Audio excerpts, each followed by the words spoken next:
Hello, my friend, listen. I need you to be brutally honest with yourself for just a moment. Think back to the last time you spent hours learning something important. Maybe it was a certification course for work, a YouTube tutorial on a skill you wanted to master, or even just a fascinating book that promised to change your perspective. You invested your time, your focus, your energy. You took notes. You highlighted the good parts. You nodded along, feeling like you were really getting it. Now here's the question that's going to sting a little. What do you actually remember from that? Not the vague feeling of, oh yeah, I learned about that. I mean the real substance, the specific concepts, the actionable steps, the details that would let you actually use that knowledge right now, today, without looking anything up. If you're like most people, the answer is uncomfortable. Maybe you remember a concept or two. Maybe you recall a catchy phrase. But the actual meat of what you learned, the stuff you spent all those hours absorbing, it's gone, evaporated, like it never even happened. And here's what really hurts. You probably blamed yourself for it. You told yourself you just have a terrible memory. You convinced yourself that other people are just naturally better at retaining information. You might have even started to believe that learning new things just isn't for you anymore.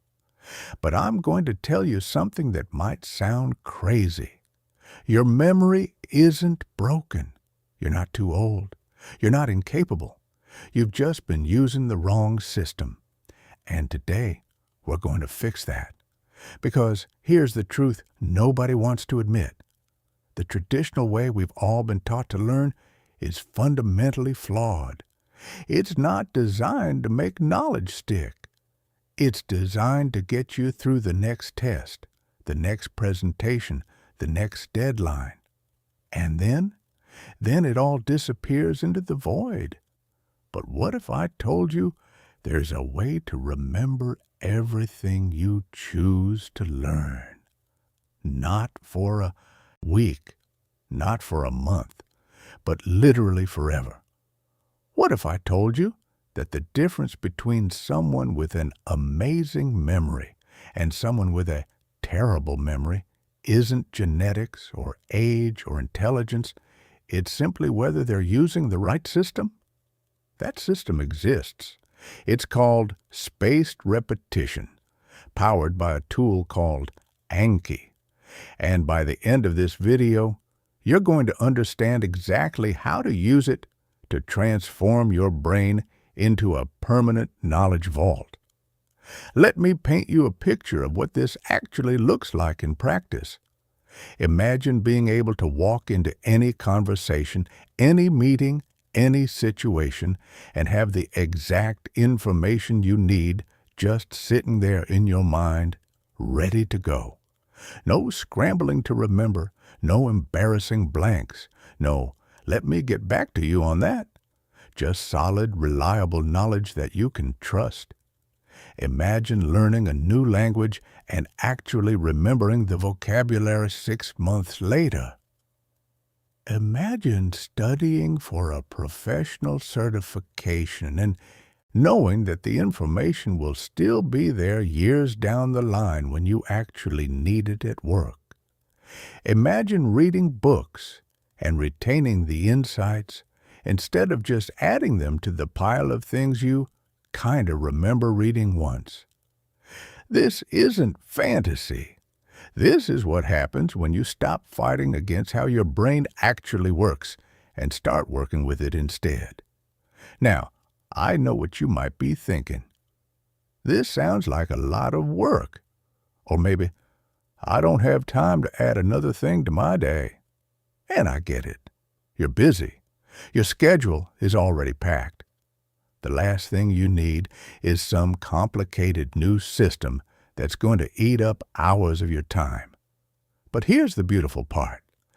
This system is designed to work in the margins of your life. We're talking about 10 to 20 minutes a day, less time than you spend scrolling social media while waiting for your coffee to brew. And in exchange for those few minutes, you get to keep everything you learn forever. The cost of not doing this is something you're already paying every single day. Let's talk about that cost for a second, because I think once you really see it, you'll understand why this matters so much. The hidden tax. You're paying every day. Think about all the time you've invested in learning over the past year. Add it up. The courses, the books, the videos, the podcasts, the training sessions at work. If you're someone who values growth and improvement, we're probably talking about hundreds of hours. Now think about how much of that you actually retained, how much of it you could actually use right now if someone put you on the spot. If we're being honest, it's probably less than 10%, maybe less than 5%. That means 90% to 95% of your learning time was wasted. Not because you didn't try hard enough, not because you're not smart enough, but because you were pouring water into a bucket with holes in it. Every time you study something and then forget it a week later, you've paid the tax. Every time you sit in a training session at work and can't remember the key points the next day, you've paid the tax.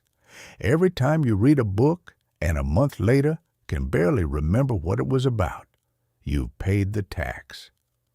This tax compounds over time, because not only do you lose the knowledge, you also lose the confidence to keep learning. You start to think, what's the point? I'm just going to forget it anyway. You become hesitant to tackle challenging subjects. You stick to what's easy and familiar. You start to accept that continuous learning just isn't realistic for someone with your schedule, your age, your brain. But here's what nobody tells you. The people you think have naturally good memories aren't operating with superior hardware. They're operating with superior software. They've figured out, either consciously or unconsciously, how to work with their brain's design instead of against it. And once you learn that software, once you install that system, everything changes. Why? Your brain wants to forget. Let me explain something that's going to completely change how you think about memory. Your brain isn't trying to help you pass tests or remember facts. Your brain has one job: keep you alive and save energy. Think about how much information your brain processes in a single day. The color of every car that passes you on the street. The face of every person you see in a coffee shop. The exact wording of every email you read. The background music playing in the grocery store. The texture of your shirt against your skin. If your brain tried to permanently store all of that information, you'd go insane. Your mental hard drive would be full of useless clutter. So your brain does something incredibly smart. It aggressively deletes anything it thinks you don't need. And how does your brain decide what you need? It looks for signals of importance. And here's the problem. The way most of us study sends all the wrong signals. When you passively read something, when you highlight text, when you watch a video and nod along, your brain interprets that as low-importance information. It's like browsing. You're not actively engaging. You're not struggling to retrieve anything. So your brain tags it as temporary and schedules it for deletion. This is why you can read an entire chapter of a book, Feel like you understood it perfectly, and then a week later struggle to explain even the main concept. Your brain saw that information, recognized it, filed it temporarily, and then threw it away. But there's a specific trigger you can pull that completely reverses this process. There's a way to tell your brain, no, this is critical. This is survival level important. Keep this forever. That trigger is called retrieval, and it's the foundation of everything we're going to talk about today. The power of pulling information out. Here's a simple experiment that proves how powerful this is. I want you to think about something you learned in school years ago, something you had to memorize for a test. Maybe it was a poem or a formula or a historical date. Now, most of what you learned in school is completely gone, right? You can't remember 99% of it. But I bet there are a few things that stuck.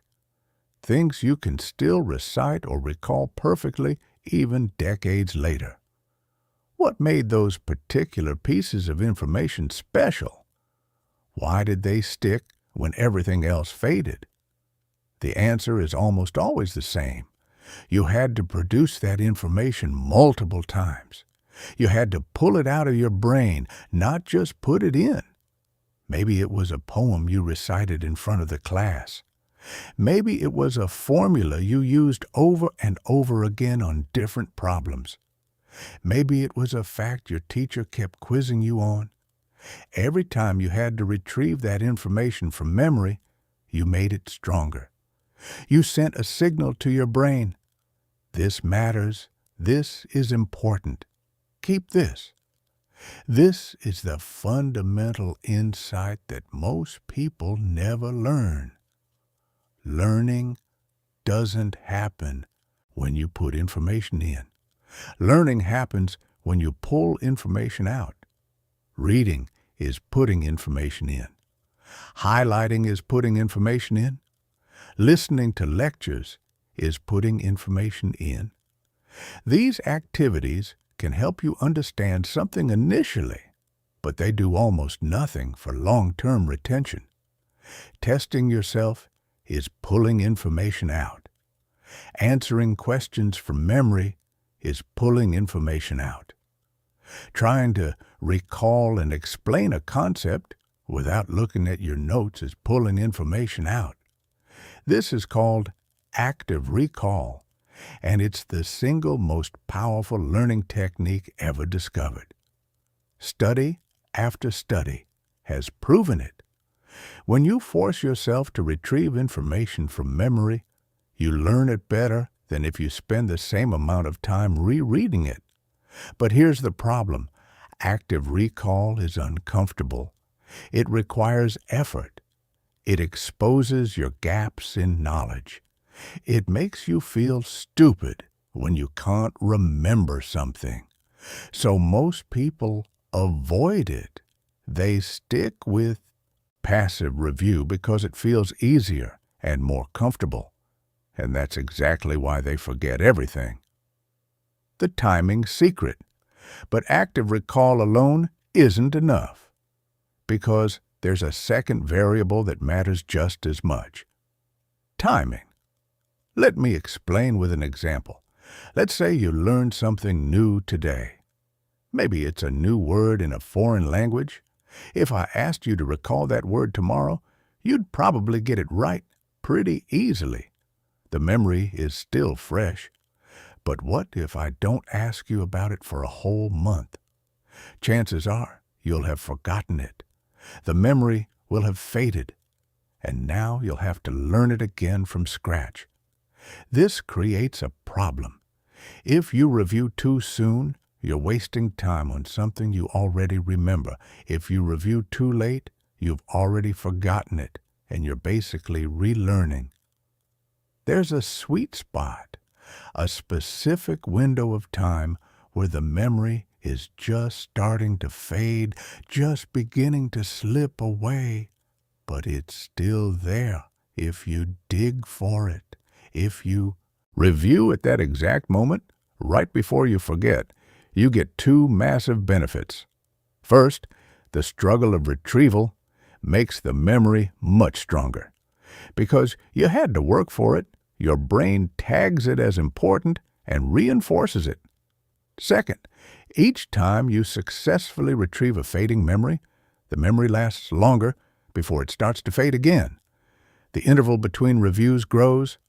First it's 1 day, then 3 days, then a week, then a month, then 3 months, then a year.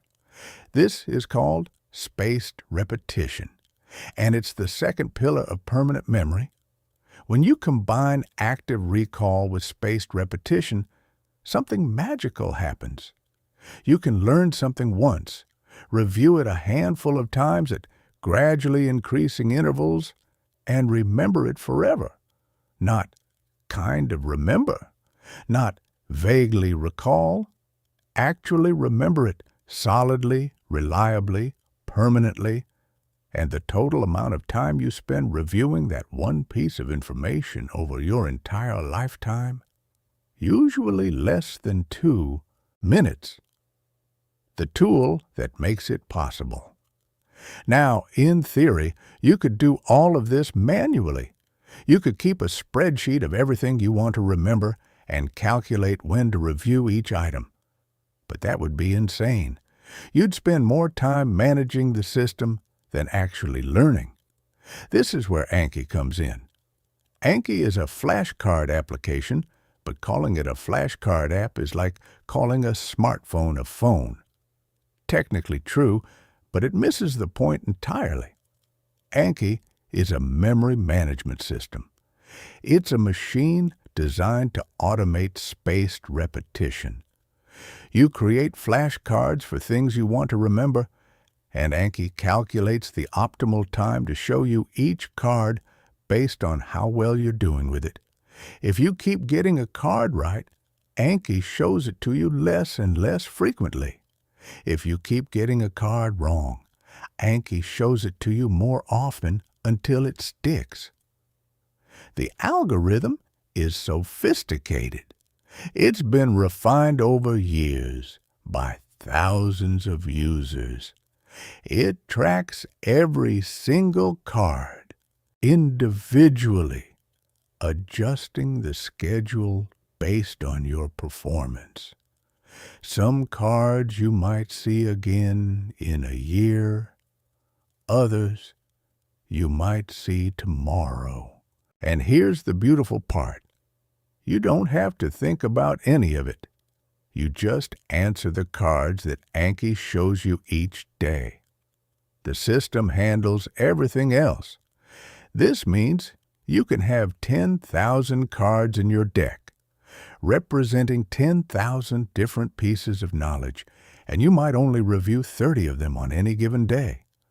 The system is constantly calculating which memories are about to fade and serving them up at just the right moment.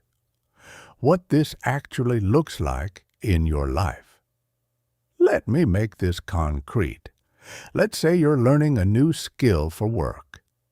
Maybe you're a marketer learning about SEO, or a manager learning about project management frameworks, or someone in finance learning about new regulations. Traditionally, you'd take a course, take some notes, maybe review them once or twice, and then hope you remember enough when you actually need to use the information. With Anki, you do something completely different. As you're learning, you'd turn the key concepts into flashcards. Not full paragraphs, not essay questions. Simple, clear, focused questions that have specific answers. Then every day, you'd spend 10 to 15 minutes reviewing the cards that Anki schedules for you. At first, you'd see a lot of the same cards repeatedly as the system establishes the baseline. But within a couple of weeks, the intervals would start to spread out. 6 months later, You'd have reviewed each concept maybe 5 to 8 times total, spending less than a minute per concept across all reviews. But that knowledge would be rock solid. You could walk into a meeting and discuss the topic fluently, without notes, without hesitation. A year later, you'd still remember it. 2 years later, you'd still remember it. The knowledge would be permanently installed. And here's what makes this truly powerful. While that first batch of knowledge is maturing in your system, you're adding new knowledge. You're continuously learning. Your knowledge base is growing every single week. After a year of using this system, you'd have accumulated an absolutely staggering amount of permanent knowledge compared to where you started. Knowledge that doesn't fade. Knowledge you can actually use. The confidence shift. But the real transformation isn't just about the knowledge itself. It's about what happens to your identity and your confidence. Right now, if you're like most people, there's a part of you that doesn't fully trust your own knowledge. Even on topics you've studied, there's always that nagging doubt. Did I remember this right? Am I sure about this? Maybe I should double check? This lack of confidence holds you back. It makes you hesitant to speak up in meetings. It makes you second-guess yourself. It keeps you from taking on challenges that require deep expertise. When you have a working memory system, that doubt evaporates. You know what you know. When a card has graduated to a 6-month interval in Anki, and you've successfully recalled it multiple times, you don't wonder if you know it. You know it. This creates a profound shift in how you show up in the world. You become the person who has the answer, the person who makes the connection nobody else sees, the person who remembers the important detail from 6 months ago that everyone else forgot. People start to see you differently. They start to trust your knowledge. They start to come to you with questions. Your value increases, both professionally and personally. And here's the thing. You're not actually smarter than you were before. You didn't get a brain upgrade. You just installed a better operating system. The path forward. Here's what we're going to do in this video. I'm going to walk you through the entire system, step by step, so that by the end, you'll know exactly how to build your own permanent memory. We're going to start by looking deeper into how your brain actually processes and stores memories. You need to understand the rules of the game before you can play it well. Then, we're going to talk about active recall in detail. I'm going to show you how to turn passive consumption into active retrieval, and why this one shift will triple your learning efficiency. After that, we're going to dive into card design. This is where most people fail.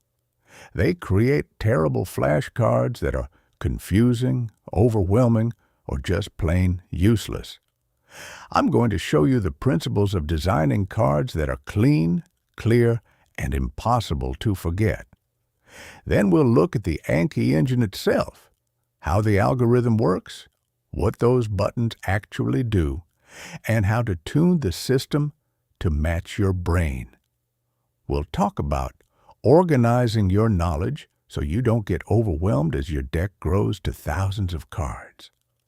And finally, we'll talk about the daily practice, how to integrate this into your life so it becomes as automatic as brushing your teeth. By the end of this, you'll have everything you need to build a memory that lasts forever. But I need you to make a decision right now. Are you going to actually do this, Or are you just going to watch this video, nod along, and then go back to your old habits? Because here's the truth. This works. It's not a theory. It's not a maybe. It's a proven system used by medical students to memorize entire textbooks, by language learners to become fluent, by professionals to master their fields. But it only works if you use it.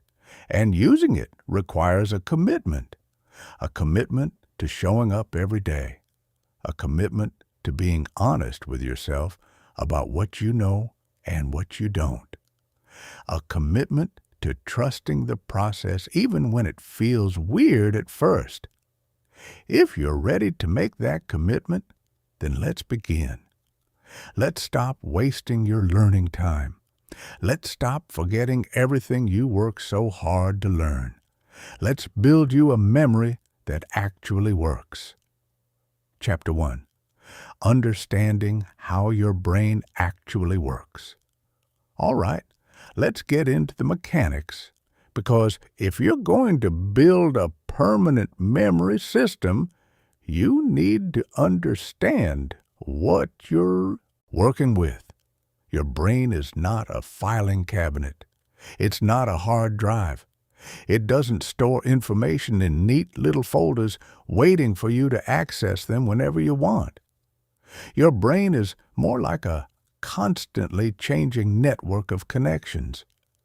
Every piece of information you know is represented by a pattern of neural connections.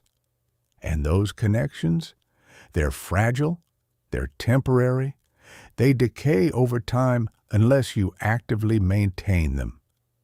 This is the forgetting curve, and it's one of the most important concepts you need to understand.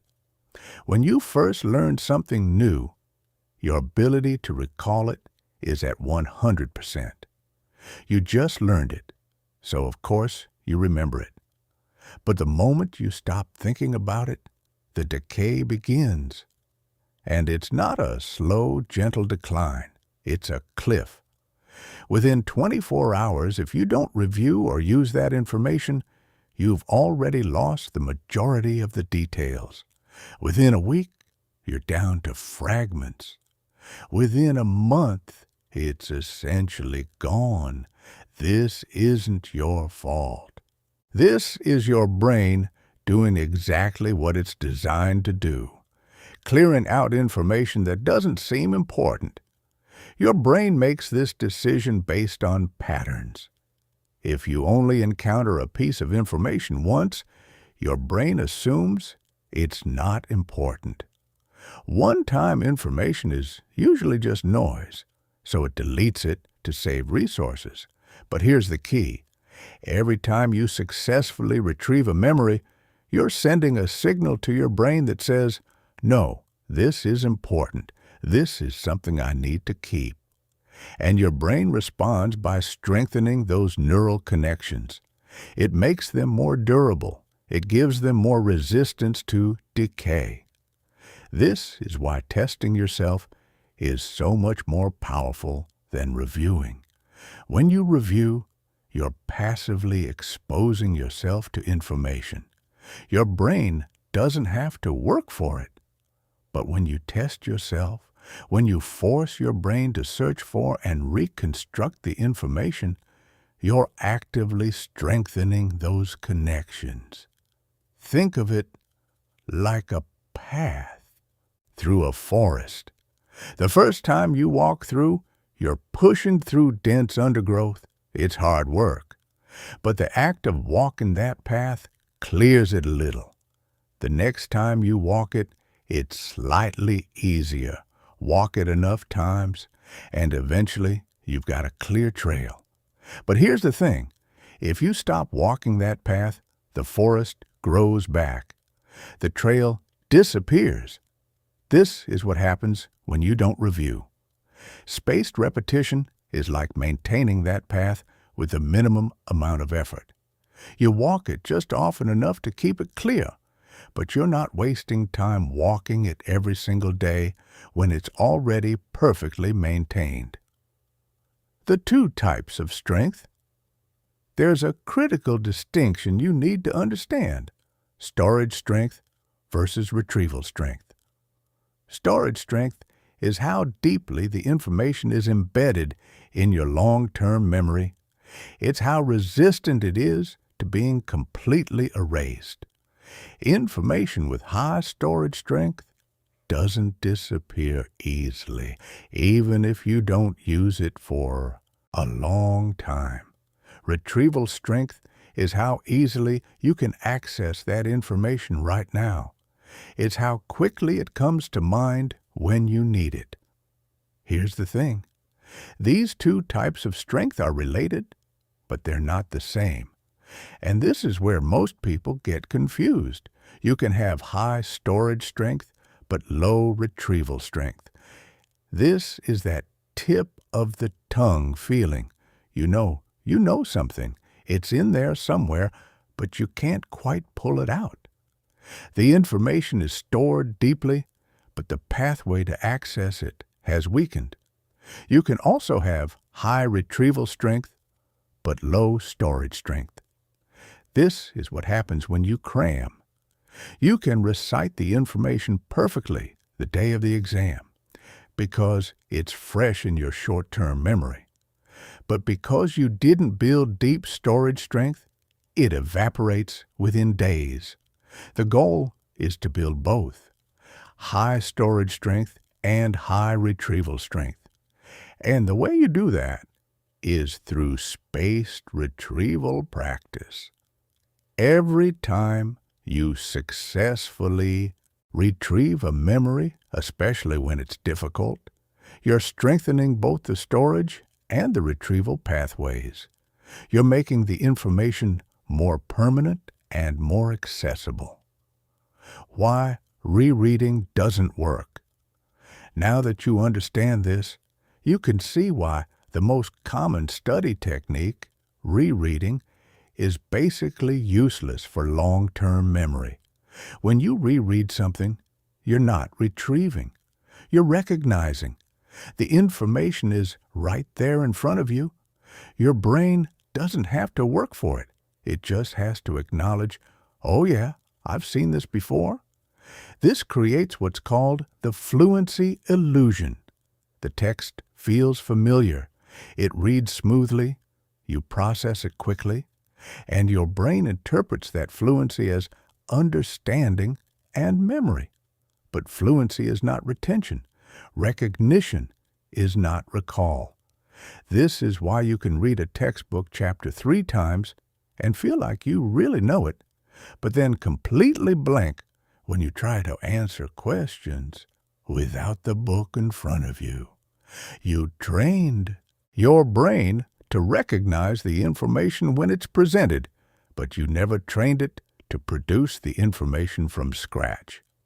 It's the difference between watching someone play piano and being able to play piano yourself. Sure, when you watch them, you recognize the song, you follow along, it makes sense. But if someone puts you in front of the piano and asks you to play, you can't do it. You never practice the actual skill. The same is true for learning. If you want to be able to recall information, you have to practice recalling it, not recognizing it, recalling it. The difficulty sweet spot. Here's something that might sound counterintuitive. If your studying feels easy, you're probably not learning much. There's a concept in learning science called desirable difficulty.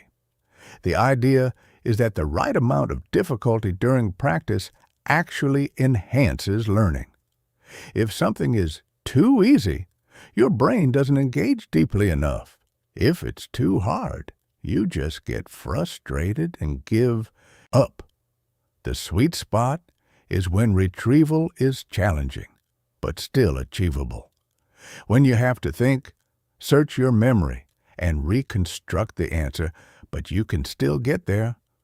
This is why Anki is so effective.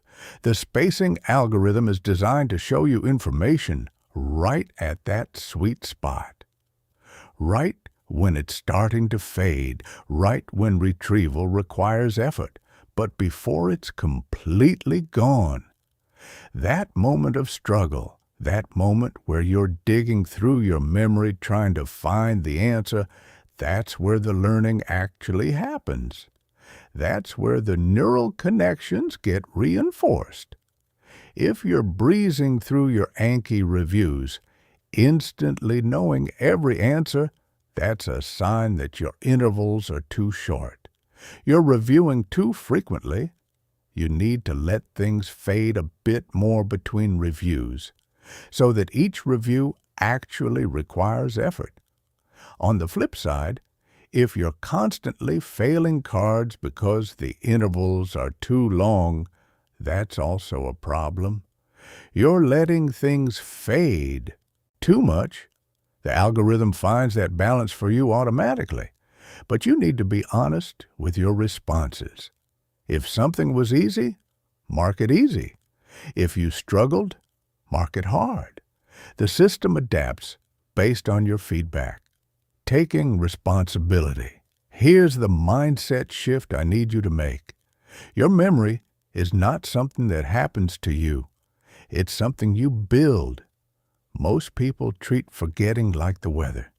They act like it's this external force beyond their control. Oh, well, I just forgot. That's just how it is. No, forgetting is a predictable process. You forget because you didn't reinforce the memory. You didn't practice retrieval. You didn't review at the right intervals. Once you accept that, once you take full responsibility for your retention, everything changes. You stop making excuses. You stop blaming your age or your genetics or your busy schedule.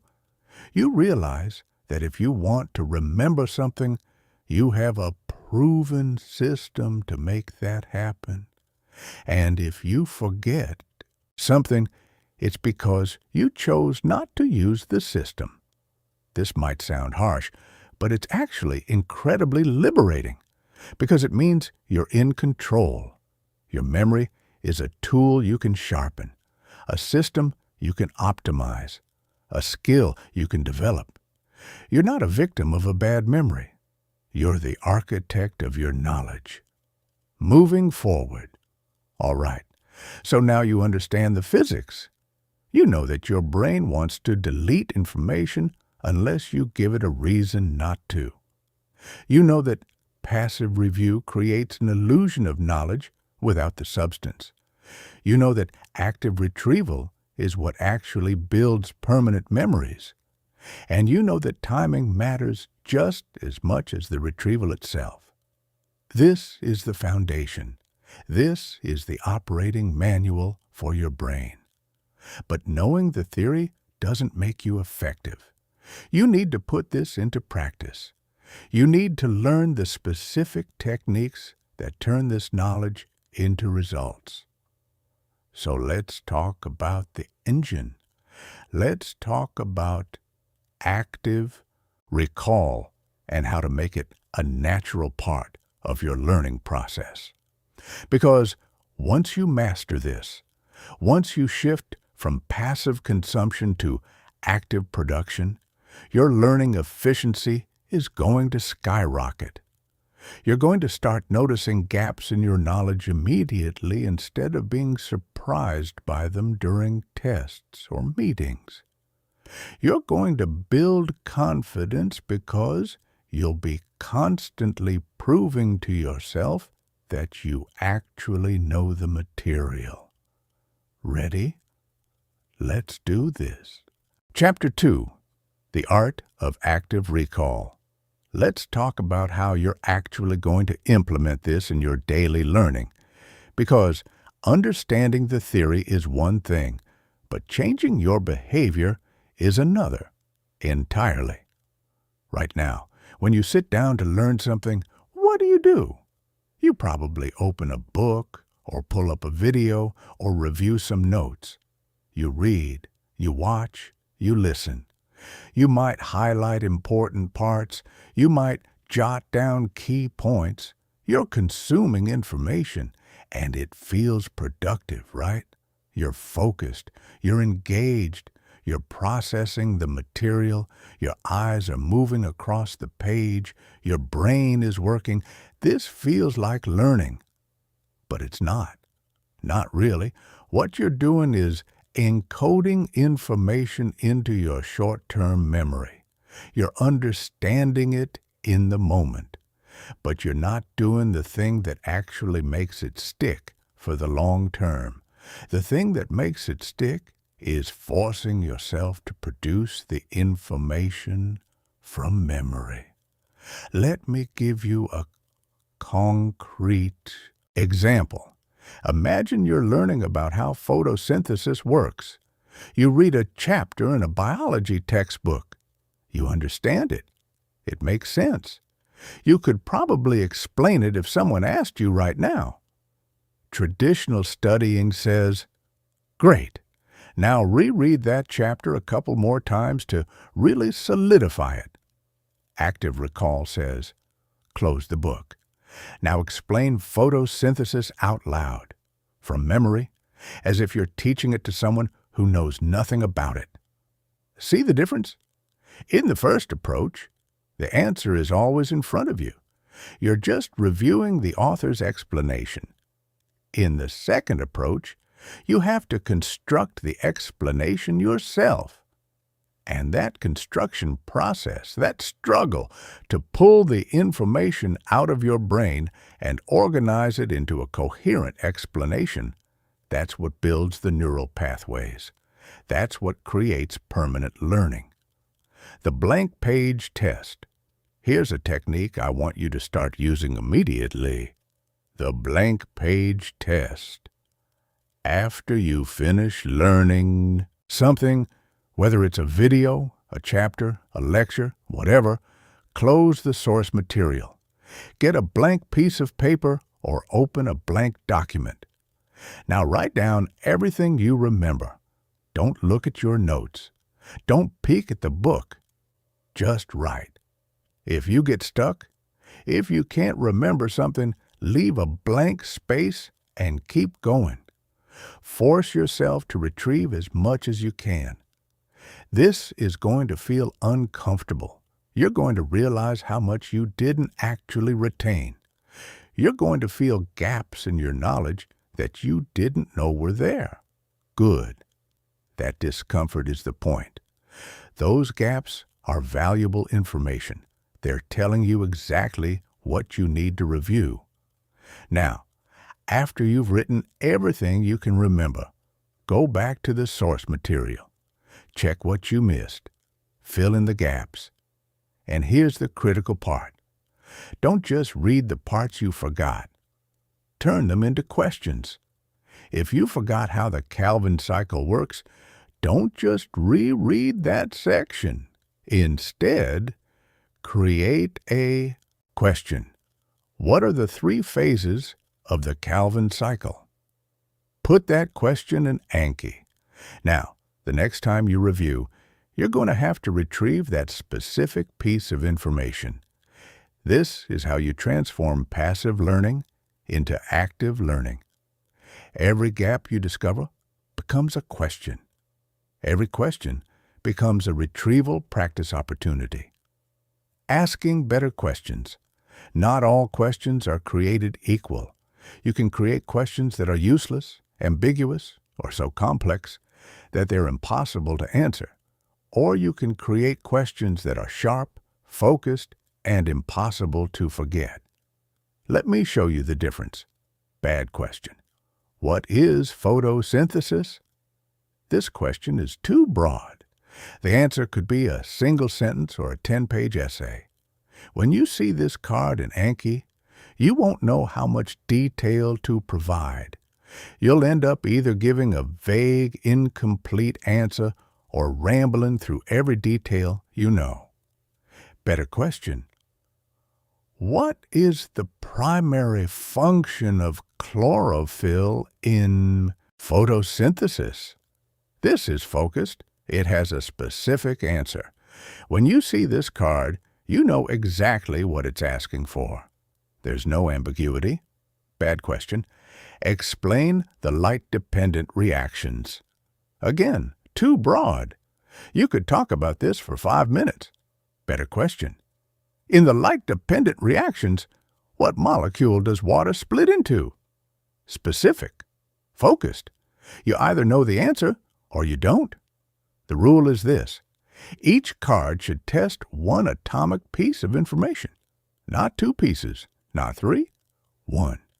If you're learning a process with 5 steps, don't create one card that asks for all 5 steps.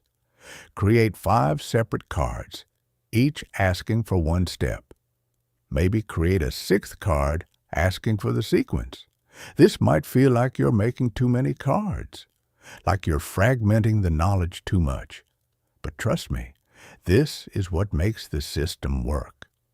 When each card is atomic, when it tests just one thing, several good things happen. First, the review is fast. You can answer each card in a few seconds. Second, the grading is easy. You either got it right or you didn't. No negotiating with yourself about partial credit. Third, the algorithm can track your memory for each specific piece of information individually. If you bundle 3 facts into one card and you remember 2 of them but forget the third, what do you press? If you press good, you're lying to the algorithm about the third fact. If you press again, you're wasting time on the 2 facts you already know. Atomic cards keep the system honest and efficient. The power of context deletion. There's a specific card format in Anki called closed deletion that's perfect for this kind of atomic learning. Let me show you how it works. Instead of writing a question and an answer, you write a complete sentence and then hide one specific part of it. For example, the C1 mitochondria is often called the powerhouse of the cell. When you review this card, you see the is often called the powerhouse of the cell. You have to fill in the blank. Simple. Focused. The context is preserved, but you're still forced to retrieve the specific piece of information. You can even create multiple closed deletions from the same sentence. The C1 mitochondria is often called the C2 powerhouse of the C3 cell. This creates 3 separate cards from one sentence, each testing a different piece of information. Closed deletion is incredibly powerful because it's fast to create and it preserves context while still forcing retrieval. I'd say about 70% of your cards should probably be closed deletions. They're the workhorse of a good Anki deck. Converting everything to questions. Here's the mental shift I need you to make. Stop taking notes and statements. Start taking notes and questions. Most people hear something interesting in a lecture or read something valuable in a book, and they write it down as a fact. The Roman Empire fell in 476 A.D. From now on, when you encounter information worth remembering, immediately convert it into a question. What year did the Roman Empire fall? Or what major historical event happened in 476 A.D.? This simple habit change will revolutionize your learning. Because now, instead of having a notebook full of facts you're supposed to review, you have a notebook full of questions you're supposed to answer. And when it's time to create your Anki cards, the work is already done. You just transfer those questions into the app. If you're watching a video or sitting in a meeting and you hear something important, don't write down the answer. Write down the question that would test that knowledge. Then later, when you're creating your cards, you already have the question. You just need to add the answer. This forces you to think actively from the very beginning. You're not just passively recording information. You're analyzing it, identifying what's important, and structuring it in a way that makes it retrievable. The interview method. Here's another technique that works incredibly well. Imagine you're being interviewed about the topic you're learning. After you finish a learning session, pretend someone just asked you to explain what you learned. Speak out loud. Actually verbalize the explanation. Don't just think it in your head. Speaking forces you to organize your thoughts more clearly. As you're explaining, you'll naturally hit points where you hesitate or get fuzzy. Those are your gaps. Those are the places where you need to create cards. You can even record yourself doing this.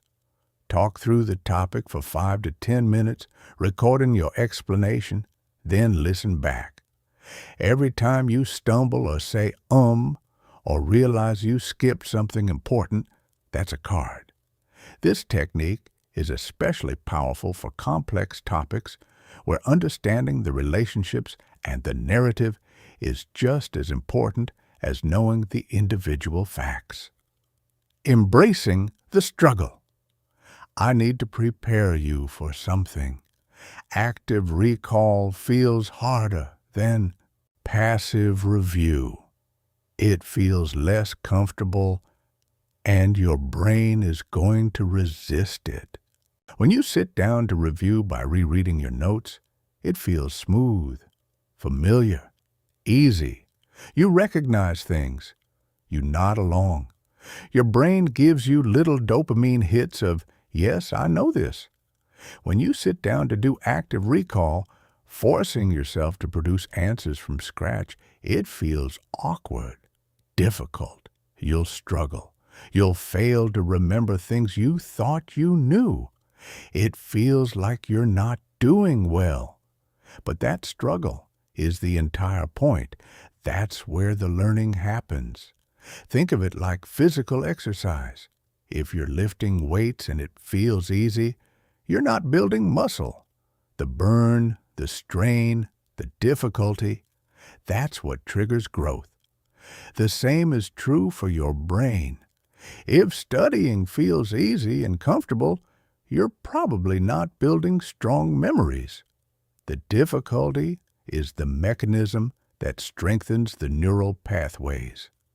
So when you're doing your Anki reviews and a card pops up and you have to really think about it, when you have to close your eyes and dig through your memory for a few seconds to find the answer, don't get frustrated. That's the most valuable card in your entire deck at that moment. That struggle is compounding your knowledge. Chapter 3. Designing cards. That actually work all right. You understand active recall. You know you need to test yourself. You know you need to convert information into questions. Great. But if you create bad questions, if your cards are poorly designed, the whole system falls apart. You'll dread your reviews. The friction will be too high. You'll quit. So let's talk about the art and science of card design. Let's turn you into a card design expert so that every card you create is a pleasure to review. The one rule that changes everything. There's a principle in memory science called the minimum information principle. It says simple is mandatory, not optional. Every card should test exactly one piece of information, not two, not three. 1. Let me show you what happens when you violate this rule. Bad. Card front. What are the causes and effects of World War I? This card is asking for two different things, causes and effects. When you see this card, your brain has to switch modes twice. First, you have to recall a list of causes. Then you have to recall a list of effects. If you remember the causes but forget one of the effects, what do you grade yourself? This creates friction. It slows you down. It makes the review feel like work. Now, imagine you split this into atomic cards. Card 1. What were the main causes of World War I? Card 2. What were the main effects of World War I? Much cleaner. Each card has a single, clear focus. But we can go even further. Instead of asking for the main causes, which is still kind of vague, we can create separate cards for each cause. Card 1. What role did the assassination of Archduke Franz Ferdinand play in starting World War I? Card 2. How did the alliance system contribute to the outbreak of World War I? Card 3. What was the significance of militarism in pre-WWI Europe? Now, each card is testing a specific piece of knowledge. You can review them in seconds. The grading is binary. You either know it or you don't. The Frankenstein monster. I call cards that try to do too much Frankenstein cards. They're stitched together from multiple pieces of information that don't belong in the same question. Here's an example of a Frankenstein card. Name the 3 types of muscle tissue, explain where each is found in the body, and describe their primary functions. This is actually 9 pieces of information masquerading as one question. 3 tissue types, 3 locations, 3 functions. If you forget one piece, you fail the whole thing. When you encounter a Frankenstein card in your reviews, your brain groans. You know it's going to take a while. You know you're probably going to get part of it wrong. The card feels like a burden. The solution is surgery. Cut that monster apart. Make it 9 separate cards. Or at least 3 cards, 1 for each muscle type, with the location and function together. Yes, this means you'll have more cards. But each individual card will be fast and painless to review, and that speed, that low friction, is what keeps you consistent. The ambiguity assassin. Here's another killer: ambiguous questions. Questions where it's not clear what the card is asking for. Bad card. Einstein. What does this even mean? Are you asking for his birth year, his famous equation, his nationality, his contribution to physics? When you see a card like this, your brain freezes. You have to guess what your past self intended, and if you guess wrong, you feel frustrated. You knew the information, you just didn't know which piece of information the card wanted. The fix is to make your prompts crystal clear. Be specific. Over-communicate if necessary. Good card. What year was Einstein born? Good card. What is Einstein's famous equation relating mass and energy? Good card. What nationality was Einstein? There's no ambiguity. The question is a clear command. Your brain knows exactly what to retrieve. The image advantage. Here's something interesting. Your brain is absurdly good at remembering images compared to text. If I show you a random paragraph of text once, you'll forget most of it within hours. But if I show you a distinctive image once, you might remember it for years. This is why using images in your Anki cards can be incredibly powerful, especially for visual or spatial information. If you're learning anatomy, don't just create a card that says, "Where is the liver located?" Create a card that shows an image of the torso with the liver highlighted and asks, "What organ is highlighted in red?" If you're learning geography, don't just ask, "What is the capital of France?" Show a map of France and ask, "What city is marked on this map?"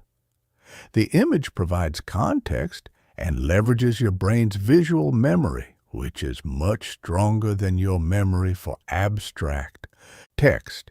You don't need to use images for everything, but when the information is inherently visual, or when you're struggling to remember something abstract, adding an image can make it stick immediately.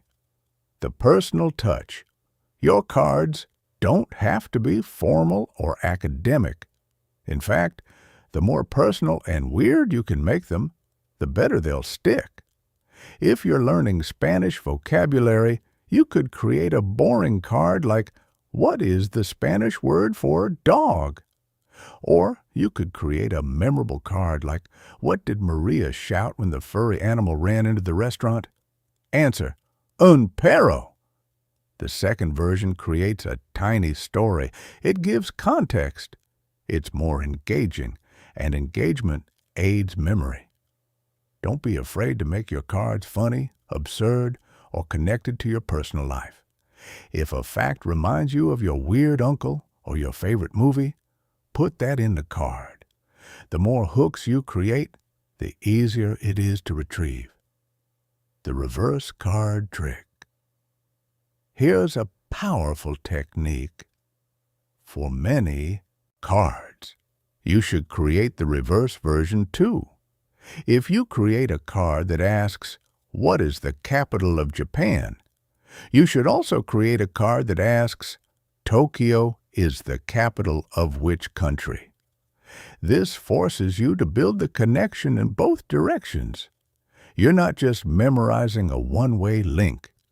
You're building a two-way street. This is especially important for language learning. If you're learning vocabulary, you need to be able to go from English to the target language and from the target language to English. Anki makes this easy. There's a note type called Basic and Reversed Card that automatically creates both versions of every card you make. Avoiding list hell. Here's a common mistake: trying to memorize lists on a single card. Card front. List the 7 continents. This card is annoying to review because you have to recall all 7 items and remember them in working memory long enough to verify you got them all. And if you forget one, the whole card fails. The better approach is to use overlapping closed deletions. Instead of one card asking for all 7 continents, create cards like this. The 7 continents are C1, Africa; C2, Antarctica; C3, Asia; C4, Australia; C5, Europe; C6, North America; and C7, South America. This creates 7 separate cards, each asking you to recall one continent in context. Much easier, much faster to review. The editing mindset. You're not going to create perfect cards from the start. Nobody does. Even after you understand all these principles, you'll still make mistakes. You'll create cards that are too complex, too ambiguous, or just plain bad. The key is to treat your cards as living documents, not set-in-stone artifacts. When you're doing your daily reviews and you hit a card that makes you wince, that feels awkward or frustrating, don't just power through it. Stop. Edit it right there. Maybe the question is too vague. Clarify it. Maybe the answer is too long. Shorten it.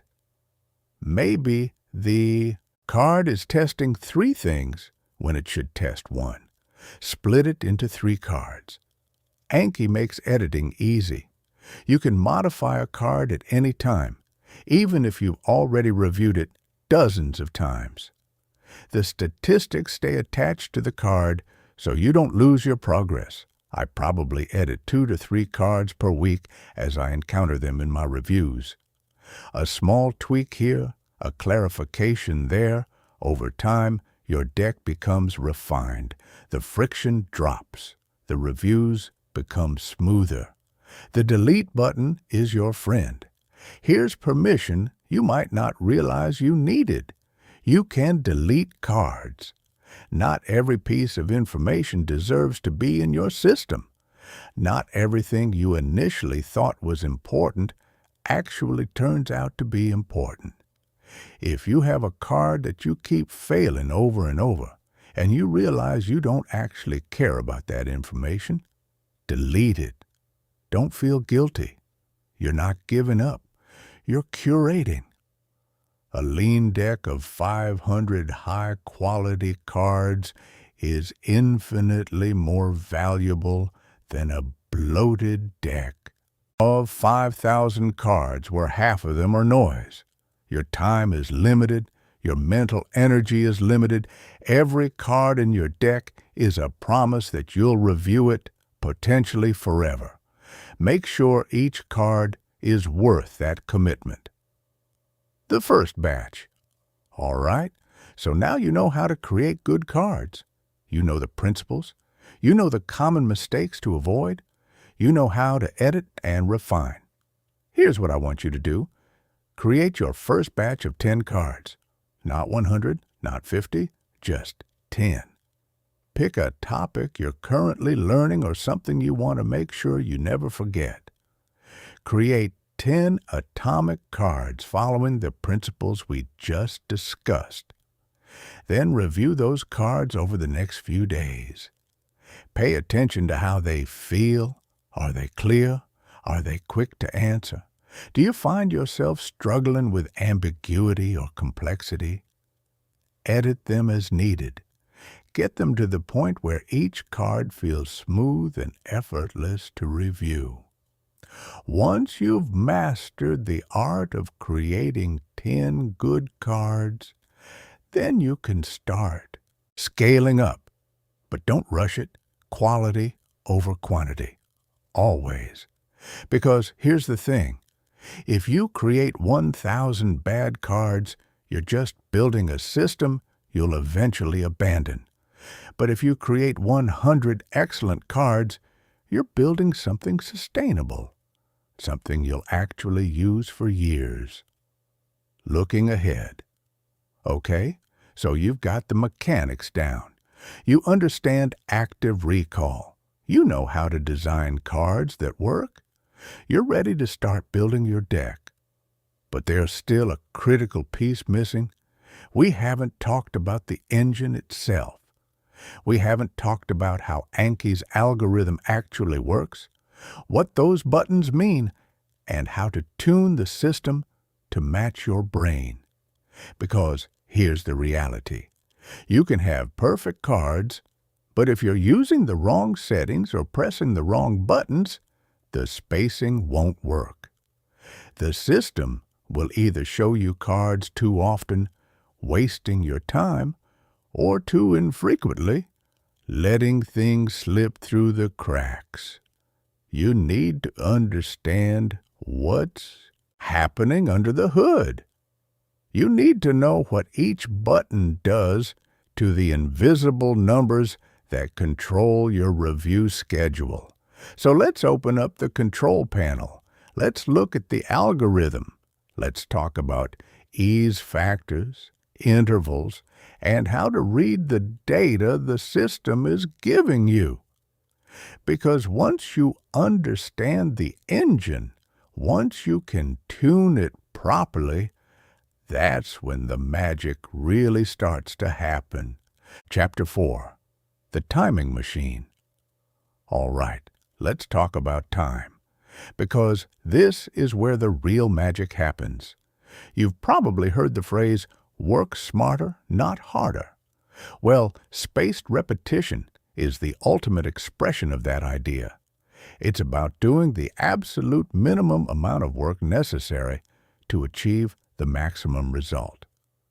Most people approach learning with a brute force mentality. They think more hours equals more learning. If reviewing something once is good, reviewing it 10 times must be 10 times better, right? Wrong. Dead wrong. When you review something you already know perfectly, you're not learning. You're just wasting time. You're giving yourself the illusion of productivity without actually building anything new. The counterintuitive truth is this: the best time to review something is right when you're about to forget it. Not before, not after. Right at that edge. Too early, and the review is pointless. Your memory is still strong. The retrieval is too easy. Your brain doesn't have to work for it, so it doesn't strengthen the connection. Too late, and you've already forgotten. Now you're not reviewing, you're relearning. You've wasted all the effort you put in the first time. But right at that perfect moment, when the memory is fading but still accessible, when you have to dig a little to find it, that's when the review has maximum impact. That moment of difficult retrieval tells your brain, this information matters. Keep this. And your brain responds by making the memory stronger and longer lasting than it was before. The expanding interval pattern. Here's what makes this even more powerful. Every time you successfully review something at the edge of forgetting, the next interval gets longer. Let me walk you through what this looks like in practice. You learned something new today. Tomorrow, you're already starting to forget it, so you review it. You struggle a bit, but you get it.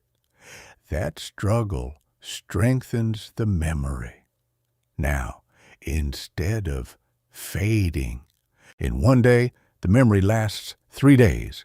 So you wait 3 days, then review it again. Another successful retrieval, another strengthening. Now the memory lasts a week. You wait a week, review again, nail it. Now it lasts 2 weeks, then a month, then 3 months, then 6 months, then a year. Each successful retrieval, at the point of forgetting, exponentially extends how long the memory lasts. This is the power of spaced repetition. You're not reviewing constantly, you're reviewing less and less frequently over time. But each review is perfectly timed to catch the memory right before it falls off the cliff. The result? You might review a single fact only 7 to 8 times over the course of your entire life, spending less than 2 minutes total across all those reviews, and remember it forever. Compare that to the traditional approach, reviewing the same information dozens of times in a short period, spending hours on it, and then forgetting it completely a few months later. The courage to wait. I'm going to be honest with you. Implementing spaced repetition requires courage. It requires the courage to trust the system. To trust that when Anki tells you to wait 3 months before reviewing a card, that card will actually still be there when you come back to it. For people who are used to constant review, who are used to looking at their notes every single day just to feel safe, this feels reckless. It feels like you're letting knowledge slip away. But you're not. You're letting the retrieval strength dip just enough to make the next review powerful. You're playing the long game. Think of it like investing. If you keep your money under your mattress, you feel like you're in control. You can check on it whenever you want, but it's not growing. If you invest it, you have to let go. You have to trust the market. You can't touch it every day. But that's how you get compound interest. That's how you build real wealth. Spaced repetition is compound interest for your memory. But it only works if you have the discipline to let the intervals expand. If you cave to anxiety and review things too frequently, you're sabotaging your own growth. What cramming actually does. Let's talk about the alternative for a second, because I think once you really understand how destructive cramming is, you'll never do it again.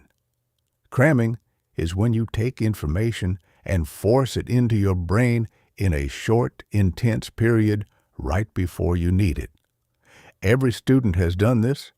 You've got an exam on Friday, so on Thursday night, you stay up late reviewing everything, and here's the thing. It works. Kind of. Cramming does boost your short-term retrieval strength. On Friday morning, you can probably recall most of what you crammed, but you've done absolutely nothing for storage strength. You haven't built deep connections. You haven't reinforced the neural pathways over time. You've just temporarily boosted the signal. So what happens? By next week, it's gone. Completely gone.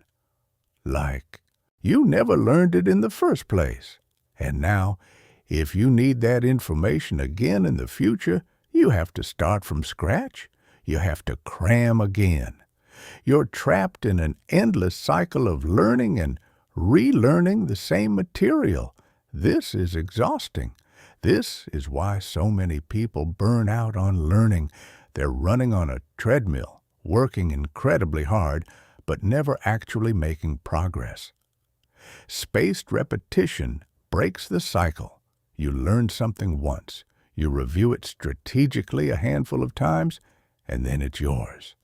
Permanently, you step off the treadmill and start building. Chapter 5. Understanding the Algorithm. Okay, so we've established that timing matters.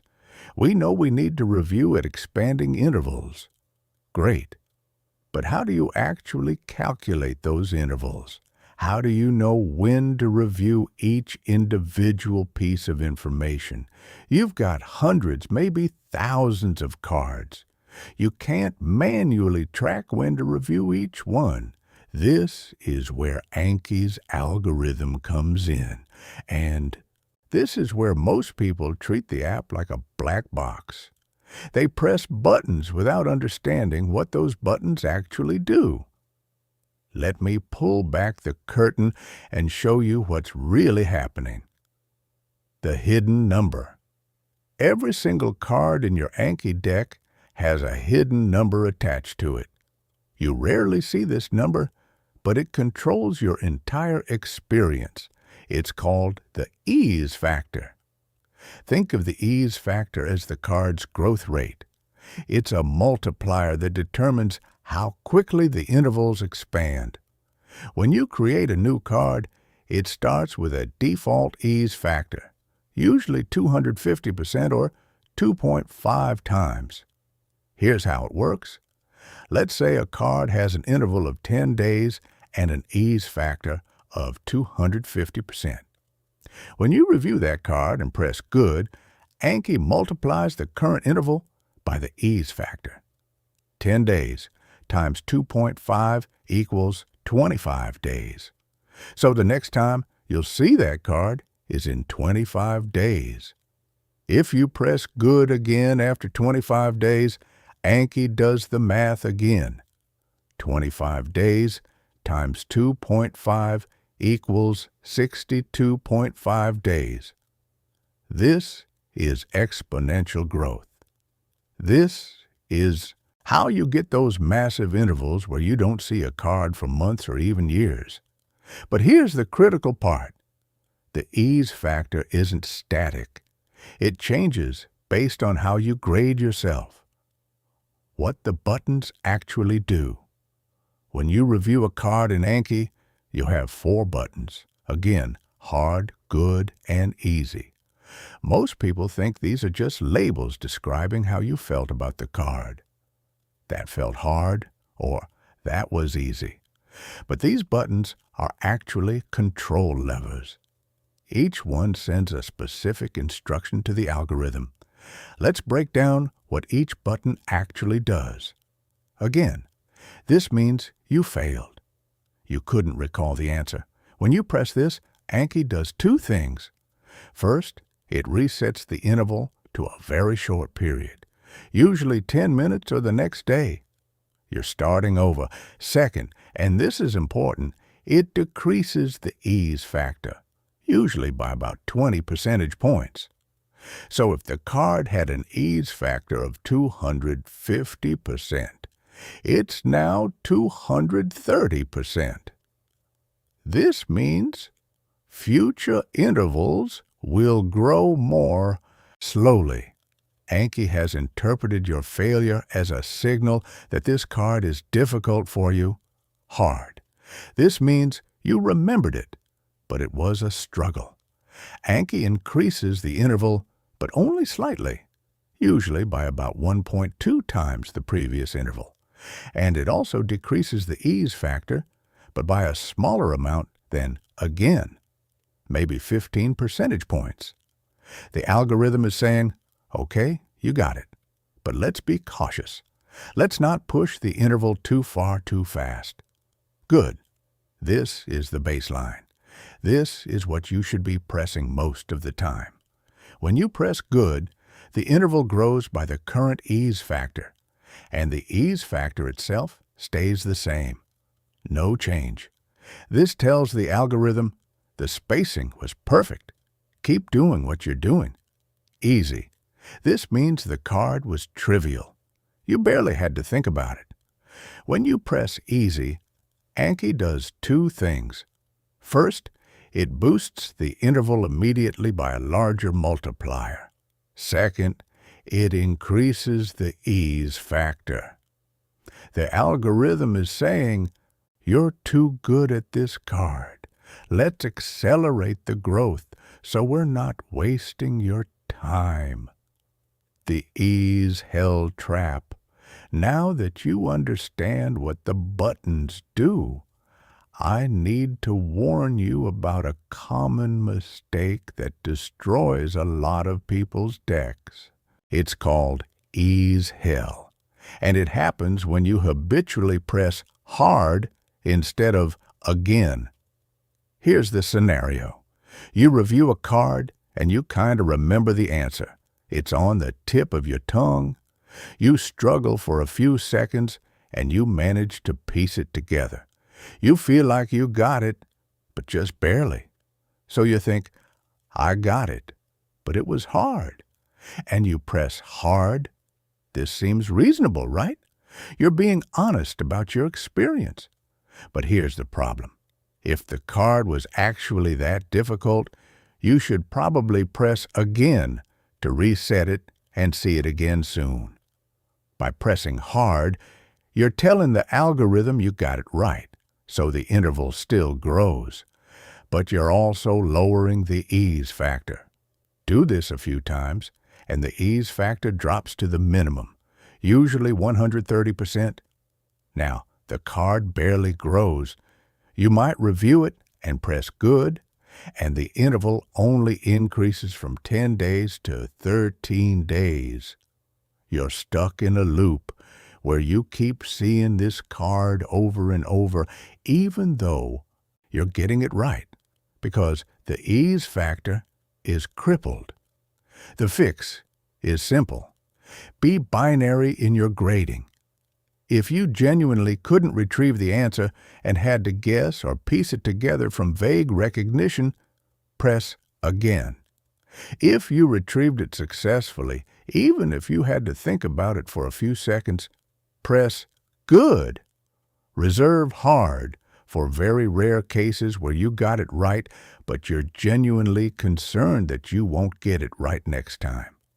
And reserve easy for cards that are so trivial you could answer them in your sleep.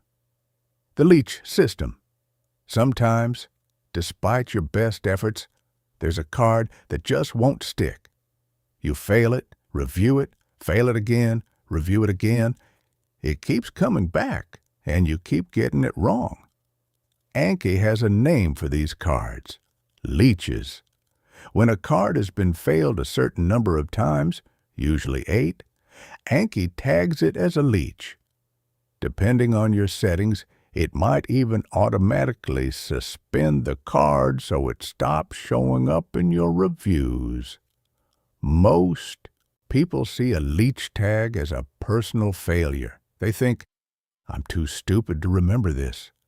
and they force themselves to keep reviewing it. But here's the truth. A leech is almost always a card design problem, not a you problem. If you keep failing a card over and over, it's usually because the card is testing too many things at once. Frankenstein card. The question is ambiguous. The answer is too complex or poorly phrased, the information isn't actually important, and your brain is rejecting it. When you encounter a leech, don't just keep bashing your head against it. Stop. Look at the card critically. Ask yourself, why is this card so hard? Then either redesign it or delete it. Break it into smaller pieces. Add a mnemonic. Add an image. Make the question clearer. Or, if you realize the information isn't actually valuable, just delete the card. Free yourself from the burden. Every leech you delete or fix improves your deck. It reduces friction. It makes your reviews smoother and more sustainable. Reading your stats, Anki, gives you a dashboard of statistics that tell you how your memory system is performing. Most people never look at these stats, but they're incredibly valuable. The most important number to watch is your retention rate on mature cards. Mature cards are cards that have intervals of 21 days or longer. These are the cards where the spacing is really working. Your retention rate tells you what percentage of mature cards you're getting right when they come up for review. Here's the counterintuitive part. If your retention rate is 99% or 100%, you're actually doing something wrong. It means your intervals are too conservative. You're reviewing things too frequently. You're wasting time. The optimal retention rate is usually somewhere between 85% and 90%. This means you're pushing the intervals to the edge. You're challenging yourself. Some cards will slip through, and that's okay. You'll catch them, reset them, and move on. If your retention is below 80%, you're pushing too hard. Your intervals are too aggressive. You're forgetting too much and spending too much time relearning. You can adjust this globally by changing a setting called the interval modifier. If your retention is too high, increase the modifier to 110% or 120%. This tells Anki to grow the intervals faster. If your retention is too low, decrease the modifier to 90% or 80%. This is how you tune the engine to match your brain. The backlog problem. Let's talk about what happens when you miss a day, because you will miss days. Life happens. You get sick. You go on vacation. You have an emergency at work. When you miss a day of Anki, the cards that were scheduled for that day don't disappear. They accumulate. They become overdue. Open the app after missing 3 days, and you might see 200 cards due. This is called a backlog. The psychological weight of a backlog is crushing. You look at that number and you feel defeated. You think, there's no way I can do 200 cards today. I'll never catch up. And here's where a lot of people quit. They declare bankruptcy. They delete the deck or just stop opening the app. Don't do that. A backlog is not a catastrophe. It's just data. It's information. The system is simply telling you what needs attention. Here's how you handle it. Don't try to clear the backlog in one heroic session. That's a recipe for burnout. Instead, set a time limit. Tell yourself, I'll review for 20 minutes today. Do as many cards as you can in that time. When the timer goes off, stop. Done for the day. Tomorrow, do another 20 minutes. Chip away at the mountain. Eventually, you'll clear it. In the meantime, stop adding new cards. You're in debt repayment mode. Focus on clearing the backlog before you take on new commitments. And here's the beautiful part. While the backlog might look scary, you haven't actually lost anything. The cards are paused. Once you review them, the system will adjust the intervals based on your performance. If you forgot a card, it resets. If you remembered it despite the delay, the interval grows. The system is self-correcting. You just have to keep showing up. The daily rhythm. So how do you actually integrate this into your life without it becoming overwhelming? The key is to think in terms of consistency, not intensity. You don't need to do 2 hours of Anki. You need to do 15 minutes of Anki every single day. I recommend anchoring your Anki practice to a specific time and place. Don't leave it to chance. Don't tell yourself, I'll do it whenever I have time. That's a recipe for skipping. For most people, the best time is first thing in the morning, before you check email, before you scroll social media. You wake up, you make coffee, you do your Anki reviews. This serves 2 purposes. First, it gets it done when your willpower is highest. Second, it sets a productive tone for the rest of the day. But if mornings don't work for you, that's fine. The important thing is to pick a time and stick to it. Make it a ritual. Make it non-negotiable. The second key is to use dead time. Anki is perfect for this because it's modular. You can do 5 cards or 50 cards. You can stop at any point and pick up where you left off later. Waiting for a meeting to start? Do 10 cards. Sitting on the train? Do 20 cards. In line at the grocery store? Do 5 cards. These micro sessions add up. If you knock out 30 cards during the dead time of your day, that's 30 cards you don't have to do when you get home. This approach transforms Anki from a chore into a seamless part of your life. The minimum viable day. Here's a concept that will save your consistency. The minimum viable day. On most days, you'll have the energy and time to do your full review queue. But some days, you won't. You'll be exhausted, overwhelmed, barely holding it together. On those days, you need a floor, a bare minimum that keeps the habit alive. My recommendation, 5 minutes or 5 cards, whichever comes first. That's it. On your worst day, you just need to do 5 minutes. It barely counts as effort, but it maintains the streak. It keeps the neural pathway of the habit open. And here's the magic. Once you start, you'll often find you can do more. The resistance is usually just in starting. Once you're in motion, momentum takes over. But even if you stop at 5 minutes, you've won. You showed up.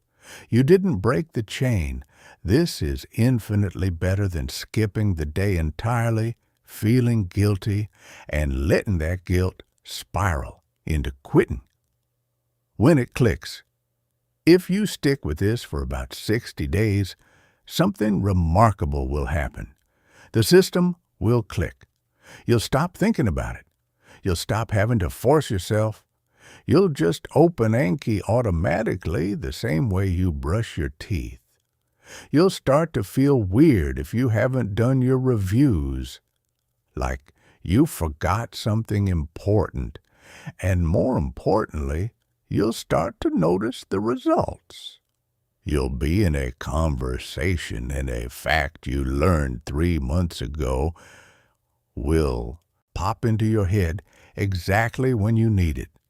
You'll walk into a test and feel a calm confidence because You know the information is there.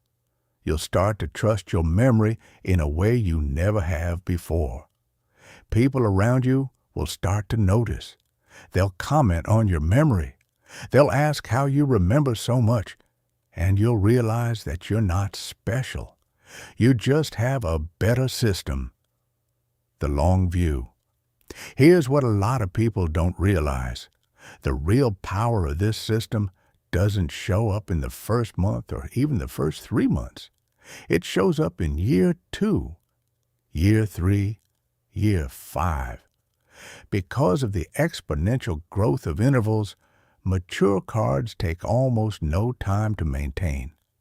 A card you learned a year ago might only need to be reviewed once every 6 months. This means that as time goes on, the amount of time you spend on reviews doesn't increase proportionally to the size of your deck.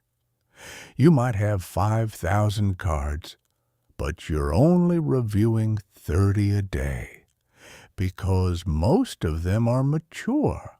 Meanwhile, you keep adding new cards. You keep learning new things.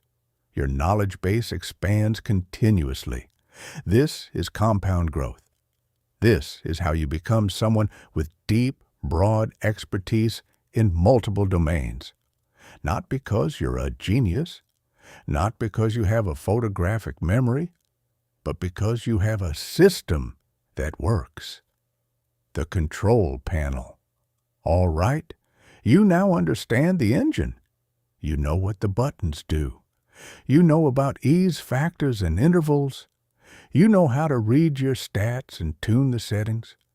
But there's one more piece we need to address. Organization. Because as your deck grows to hundreds or thousands of cards, if you don't have a clear structure, you'll get lost. You won't know what to study when. You won't be able to prioritize. The chaos will create friction, and that friction will make you want to quit. You need a filing system, a way to organize your knowledge that matches the complexity of your actual life. So let's talk about deck architecture. Let's talk about how to structure your cards so you can manage multiple subjects, multiple goals, and multiple priorities without losing your mind. Because a well-organized system is a system you'll actually use.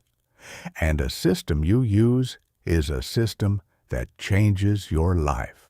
Chapter 6. Building Your Knowledge Architecture. Imagine walking into a store where everything is just thrown into a giant pile in the middle of the room. Shoes mixed with groceries, electronics tangled with clothing, books buried under hardware supplies. You need a hammer. Good luck finding it. This is what happens when you don't organize your Anki cards. You end up with a chaotic pile of knowledge that's technically all there, but practically unusable. Most people make one of two mistakes. Either they create one giant deck and throw everything into it, or they go to the opposite extreme and create 50 tiny decks for every possible subcategory. Both approaches fail. The giant pile becomes overwhelming and unfocused. The fragmented mess becomes tedious to manage. You need a middle path. You need just enough structure to create clarity, but not so much structure that maintaining it becomes a job in itself. The 3-tier system. Here's the organizational framework I recommend, and this works whether you're a student, a professional, or just someone committed to lifelong learning. Think of your knowledge in 3 tiers. Tier 1, your core domain. This is your primary obligation. For a student, this is your major or your current courses. For a professional, this is your job. For someone learning a skill, this is that primary skill. This is the knowledge that has immediate, high-stakes consequences. If you forget this stuff, you fail the exam, lose the client, or embarrass yourself at work. Create one master deck for this tier. If you're a medical student, you might call it medicine. If you're a software developer, you might call it programming. If you're studying for a certification, name it after that certification. Tier 2, your growth areas. These are the secondary skills and subjects you're developing. Things that matter to you but aren't as immediately critical as Tier 1. Maybe you're learning a language. Maybe you're studying philosophy or history for personal enrichment. Maybe you're picking up a new hobby. Create separate decks for each of these. Not subdeck after subdeck, just clean, distinct decks. Spanish, philosophy, guitar theory. Tier 3, general wisdom. This is the catch-all for everything else. Quotes you want to remember, insights from books, mental models, life principles, random interesting facts. Create a deck called Wisdom or General Knowledge or whatever resonates with you. This is your miscellaneous drawer. It's fine for it to be a bit messy because nothing in here is high stakes. Subdecks, when and why. Within your Tier 1 deck, you might want to create subdecks. This is useful if you're dealing with distinct subjects that you sometimes want to study separately. For example, if you're a medical student, your medicine master deck might have subdecks for anatomy, pharmacology, pathology, etc. The beauty of Anki's hierarchy is that you can either study each subdeck individually, or you can click on the master deck and study everything together. But here's the key. Don't create subdecks for temporary divisions like Week 1, Week 2, Chapter 3, etc. Those are time-based divisions that become meaningless once you're past that point in the course. Instead, use tags for temporary organization. Tags, your semantic layer. Tags are labels you can attach to cards. Unlike decks, where a card can only live in one place, you can put multiple tags on a single card. This is incredibly powerful for flexible organization. Let's say you're studying for a big exam. You might tag certain cards as high priority or exam critical. Later, you can filter your deck to only show cards with that tag. You might tag cards by their source. If you're learning from a specific textbook, tag those cards with the book's name. If you're learning from a lecture, tag with the lecture date. You might tag cards by difficulty. When you encounter a card that's giving you trouble, you can tag it Review Needed and create a filtered deck later to drill those specific cards. The point is that tags give you a flexible way to slice your knowledge without creating organizational bloat. The inbox approach. Here's a workflow that keeps things clean. When you're first creating cards, put them in a temporary inbox deck. As you're reading a book or watching a lecture or going through a course, you're creating cards on the fly. You don't want to stop and think about which specific subdeck each card should go into. That breaks your flow. So you just dump everything into the inbox. Then, once a week, you do a quick review of your inbox. You look at the new cards and move them to their proper homes. This batch processing is much more efficient than trying to organize in real time. It also gives you a chance to review the cards you created and improve them before they enter your active rotation.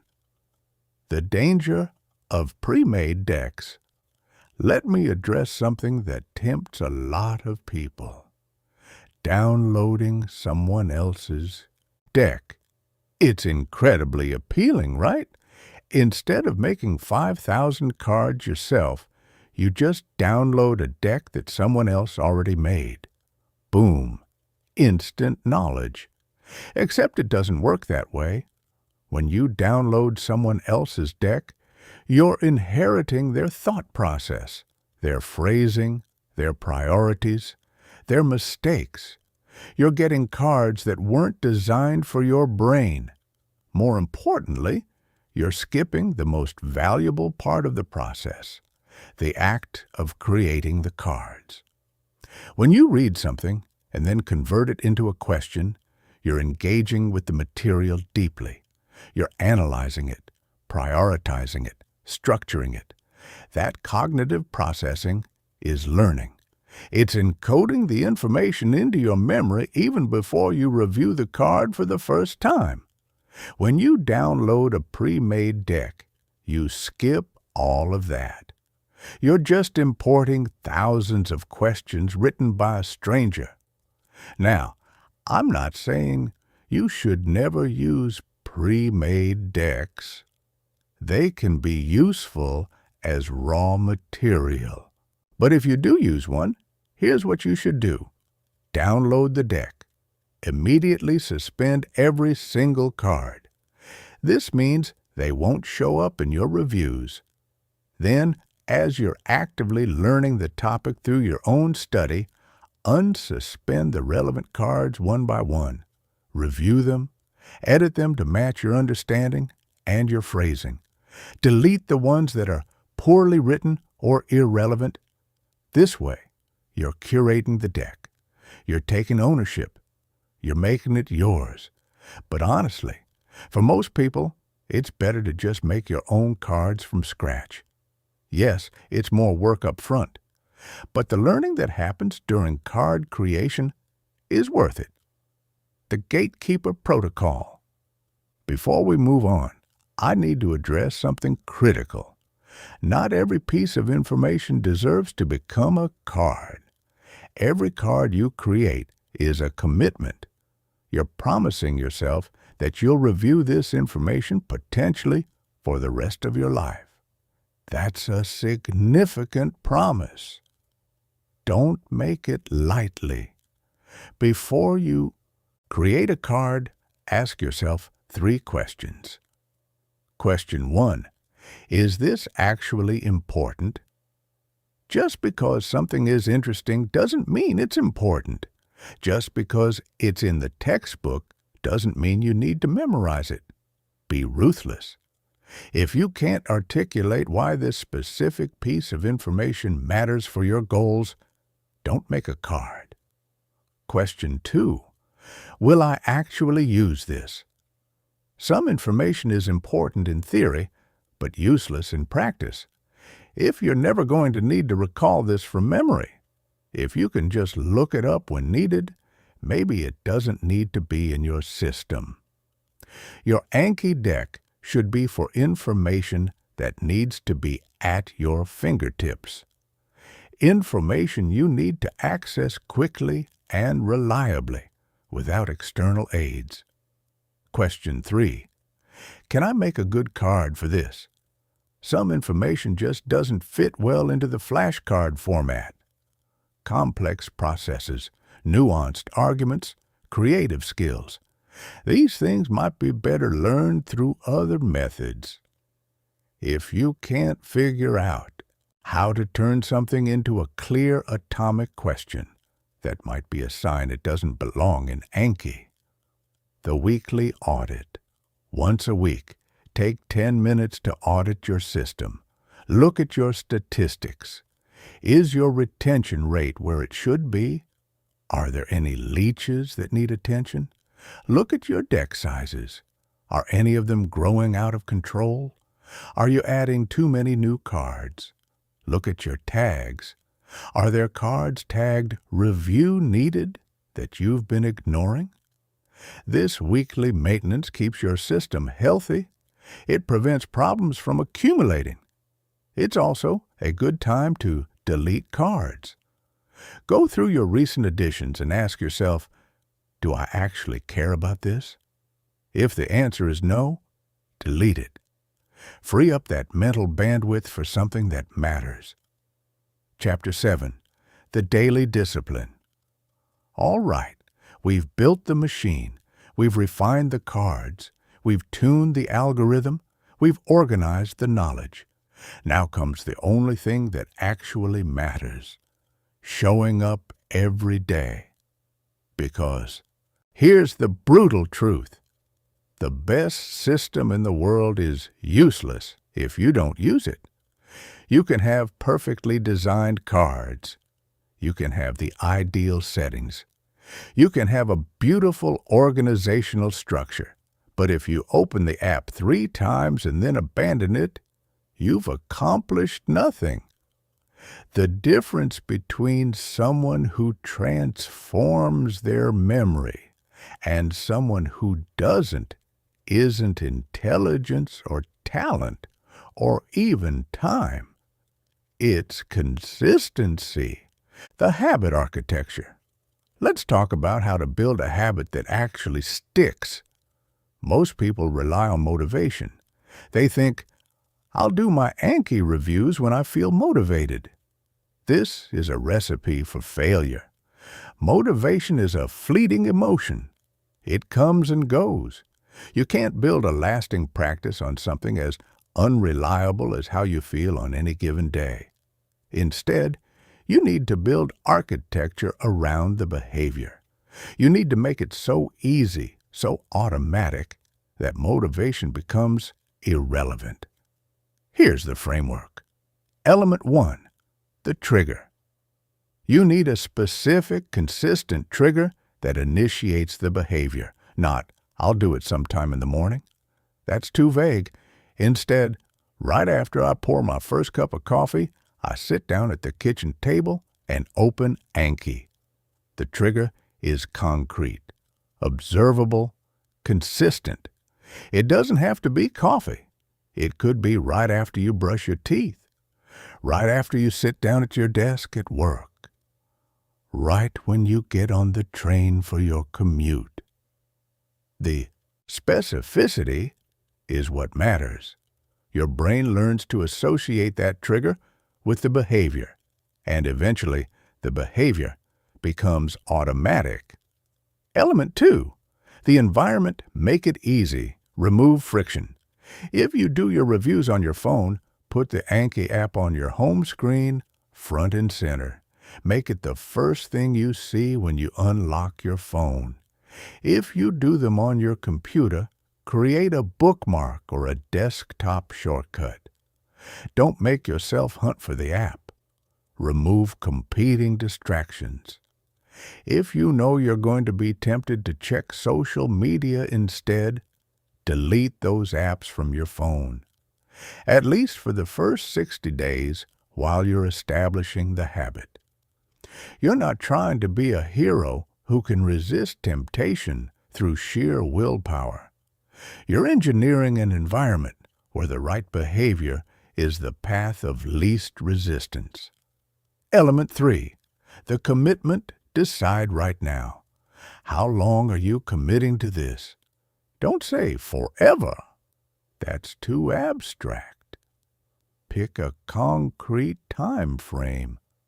I recommend 90 days, 3 months. Tell yourself, for the next 90 days, I'm doing my Anki reviews every single day, no exceptions. Why 90 days? Because research shows that's about how long it takes for a behavior to become truly automatic. After 90 days of consistency, you won't need to think about it anymore. It'll just be what you do. But you have to make it to 90 days, and the only way to do that is to treat it as non-negotiable during that period. Not, I'll try, not, I'll do my best. You're committing, like brushing your teeth, like showing up to work. It's just something you do. The 5-minute floor. We talked about this before, but it's worth repeating. Establish a minimum viable session. On your best days, you'll do your full review queue, maybe 20 or 30 minutes. Great. But on your worst days, when you're exhausted or overwhelmed, You just need to do 5 minutes, or even just 5 cards.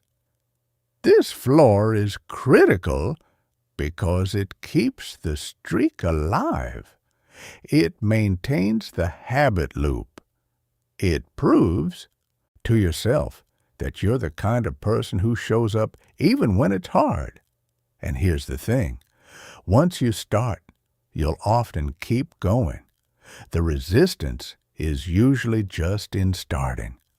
Once you're in motion, the friction disappears. But even if you stop at 5 minutes, even if you only do 5 cards, you've won. You didn't break the chain. The streak mentality. Speaking of chains, let's talk about streaks. There's something psychologically powerful about not breaking a streak. Once you've done something 10 days in a row, you don't want to break it.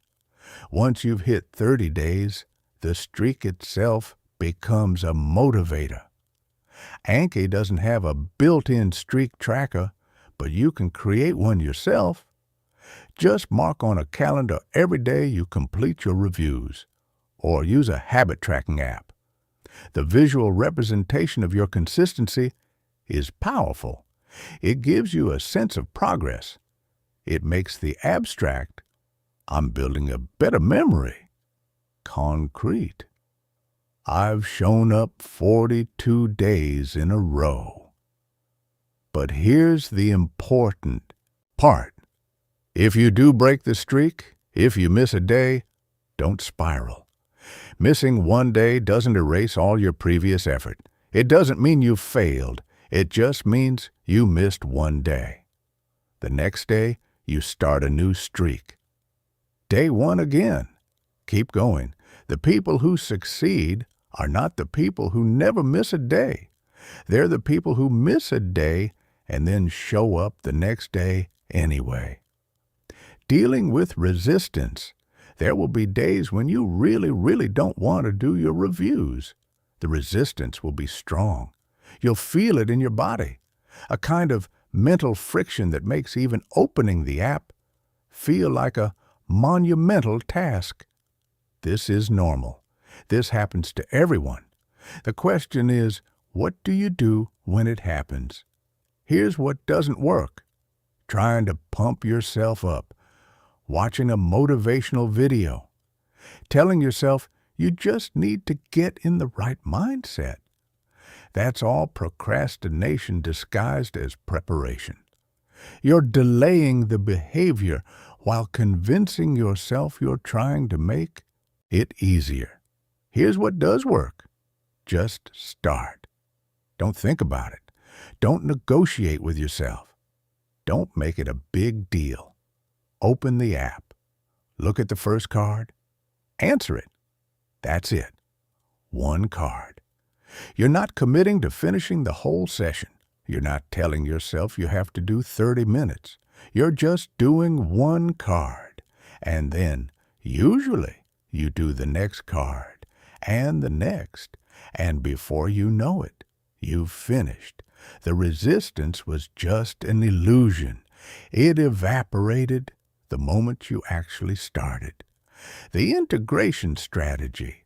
One of the best ways to make Anki sustainable is to integrate it into the dead time of your day. You don't need a dedicated study session. You don't need to sit at a desk with perfect focus for 30 minutes. You can do Anki while waiting, while commuting, while standing in line, while waiting for a meeting to start. These micro sessions add up incredibly fast. 5 cards while your coffee brews, 10 cards on the bus, 15 cards during your lunch break, another 10 while you're waiting for dinner to cook. By the end of the day, you've done 40 cards without ever feeling like you studied. This approach has 2 major benefits. First, it makes the practice nearly frictionless. You're not carving out time from your day. You're just filling time that would otherwise be wasted. Second, it leverages the spacing effect within a single day.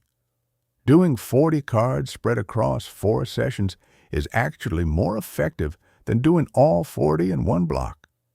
The gaps between sessions give your brain time to consolidate. The social dimension. Here's something most people don't think about. Anki can actually improve your relationships. When you remember details about people's lives, when you recall conversations you had months ago, when you ask follow-up questions about things they mentioned in passing, you're sending a powerful message. You matter to me. Most people are terrible at this. They forget names. They forget details. They forget promises. And it erodes trust. You can use Anki to remember the important people in your life. Create cards for their birthdays, their kids' names, their hobbies, their goals. It might sound mechanical, but the result is deeply human. You become the person who remembers, the person who pays attention, the person who cares. And in a world where everyone is distracted and forgetful, that makes you exceptional. The compound effect. Let's zoom out for a second and look at what happens over time. In month 1, Anki feels like work. You're creating cards. You're figuring out the system. You're doing a lot of reviews because all your cards are new. In month 3, it's starting to feel more natural. You've got a routine. The reviews are getting faster. You're starting to notice that you remember things better. In month 6, something shifts. You're not just remembering better. You're thinking differently. You're making connections you wouldn't have made before because you have more knowledge readily accessible. In year 2, your knowledge base is genuinely impressive. You've accumulated thousands of facts, concepts, and insights that are permanently installed. People start to notice. They comment on your memory. They come to you with questions. In year 5, you're operating at a completely different level. You're the person in the room with the deepest knowledge, the one who sees patterns others miss, the one who makes connections across disciplines. And here's the beautiful part. You're not working harder than anyone else. You're spending 15 to 20 minutes a day on reviews, less time than most people spend scrolling social media. The difference is compound interest. Every day, you're adding a little bit of knowledge and keeping everything you've already learned. It accumulates. It builds on itself. Most people are on a treadmill. They learn and forget, learn and forget. They never get ahead. You're building a tower every day, another brick, and the bricks never crumble. The identity shift. As you stick with this practice, something interesting happens to your identity. You stop seeing yourself as someone with a bad memory. You stop making excuses about not being good at learning. Instead, you start to see yourself as someone who learns, someone who retains, someone who has a system. This identity shift is powerful because it changes your behavior in other areas. When you see yourself as a learner, you're more willing to take on challenges. You're less intimidated by complex subjects. You're more curious. You start to actively seek out knowledge because you know you'll actually keep it. Reading becomes more valuable because you know you'll remember the insights. Courses become more worthwhile because you know the information won't evaporate. Your relationship with learning fundamentally changes. The weekend strategy. Let me give you a specific tactic that helps a lot of people. Front load your weekends. For most people, weekdays are packed. You're busy with work or school. you're tired. Finding time and energy for Anki can be tough. But weekends are often more flexible. So here's what you do. On Saturday and Sunday, do more than your minimum. Instead of just clearing your reviews, add extra new cards. This creates a buffer. It means that even if you have a rough day on Wednesday and only do 5 minutes, you're still making progress overall. It also takes advantage of the fact that you probably have more mental energy on the weekend. Use that energy to learn. Use the weekdays for maintenance. The vacation protocol. What about when you go on vacation, or when life gets genuinely chaotic and you know you won't be able to keep up? Here's my recommendation. Don't stop completely, but do reduce. Turn off new cards. You're not adding anything new during this period. You're just maintaining what you have. And if you can't do all your reviews, do what you can. Even if it's just 10 cards a day, that's better than nothing. The key is not to let the backlog become so overwhelming that you give up. Better to do a little bit and come back to a manageable backlog than to do nothing and come back to a disaster. When you return to normal life, gradually ramp back up. Don't try to immediately jump back to your full schedule. Give yourself a week to ease back in. The final test. After 90 days of daily practice, I want you to do something. Think back to day 1. Think about how much you knew about a specific topic back then.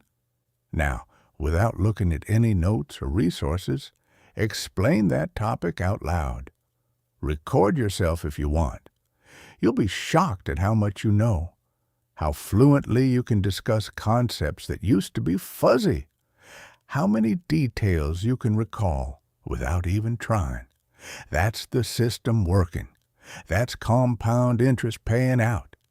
And here's the thing. You're just getting started. You're at the bottom of the exponential curve. Give it another year, another 5 years. The growth is only going to accelerate. Moving to mastery. All right. We've covered the mechanics. We've covered the theory. We've covered the practical implementation. You know how memory works. You know how to create effective cards. You know how the algorithm functions. You know how to organize your knowledge. And you know how to build a sustainable daily practice. You have everything you need to build a permanent memory. But before we finish, I want to talk about the bigger picture. I want to talk about what this actually means for your life. Not just your ability to pass tests or remember facts, but who you become as a person. Because this isn't just about memory, it's about identity. It's about potential. It's about the difference between a life spent treading water and a life spent building something that lasts. Let's talk about mastery. Chapter 8. The person you're becoming. Let's step back from the mechanics for a moment. Let's stop talking about cards and algorithms and intervals. Let's talk about you, the person you're becoming by committing to this system. Right now, you're at a fork in the road. One path leads to the same life you've been living. The life where you learn things and forget them, where you feel frustrated by your memory, where you stay stuck because you can't build on what you've already learned. The other path leads somewhere different, somewhere most people never go. It leads to a life where knowledge accumulates, where every book you read adds to your foundation instead of replacing what came before, where you walk into any situation with genuine confidence because you know what you know. The difference between these two paths isn't talent. It's not intelligence. It's not even time, really. It's the decision to install a system and then trust it enough to use it every day. The confidence. Transformation. Here's something nobody talks about. Most people don't trust themselves. They don't trust that they'll remember important information when they need it. They don't trust that they can learn complex subjects. They don't trust that their knowledge is solid. This lack of self-trust shapes everything. It makes you hesitant. It makes you second-guess yourself. It keeps you from taking on challenges that require expertise. When you build a working memory system, when you prove to yourself day after day that you can learn something and keep it forever, that self-trust returns. You stop feeling like an imposter. You stop wondering if you actually know what you're talking about.